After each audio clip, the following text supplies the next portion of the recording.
It seems that we've established connection with Chicago, and we're going to go straight now to Chicago to talk with Mr. Mohammed Daud Miraki, author and Afghanistan expert. Welcome to the programme, sir. Sorry for that disconnection there. Mr. Miraki, most Afghans don't exactly know what this deal means for their country, and interestingly, it was signed in the midnight. That's the interesting part of it. I mean, how do you expect the people of Afghanistan to react as they wake up to this news in the morning?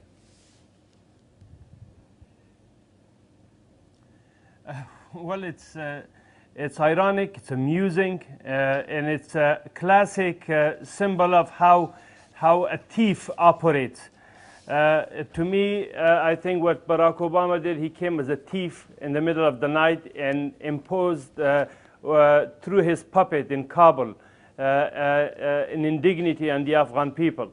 And we're listening to his speech. Well, he's talking that when he talked that the United States is fighting Al-Qaeda in Afghanistan and so forth and so on. It seems to me that in 2001 they said there were over 350 to 500 Al-Qaeda fighters in Afghanistan. By now all of them are dead. Who are they fighting?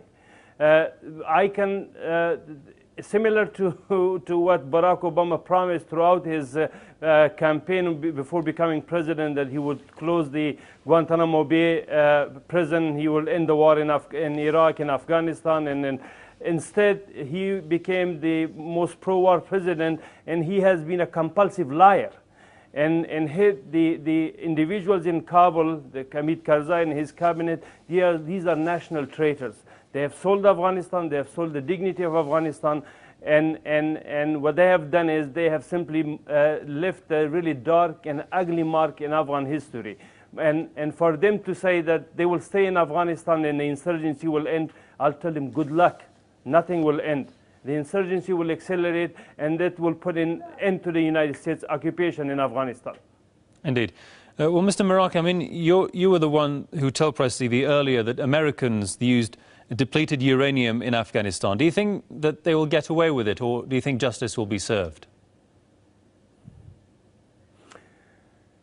United States government has been really in the business of genocidal war throughout the 20th century and, of course, the beginning 21st century. What they have done in Iraq, in Yugoslavia, in Afghanistan, they unfortunately will continue this tragedy. The only thing is this. One thing is, without any doubt, with an absolute certainty I could say, that it is easy to enter Afghanistan. But in Afghanistan, whatever global power that had entered had crumbled and had disintegrated and had failed in the past. And the United States will fail as well. Only then will the United States government will be held accountable. Thus far, unfortunately, in the world, there is one global power, one global menace, and there is no government in the world has the courage to raise their voice. But the only thing is this, that God will help those who are being oppressed, who have been really the subject of this nightmare. But the point that I'm trying to make is the following. They may sign all the agreements they want. They may sign whatever they have in store for their puppet in Kabul, and they may induce them into signing. The Northern Alliance thugs, as well as the so-called president of Afghanistan, may do whatever he wants in order to please their masses. But the Afghan people will fight against them, it will bring them to their knees, and they will put an end to this, the national treachery as well. Now, the question is, Mr. Miraki, when will that time come when the Afghan people will experience an awakening?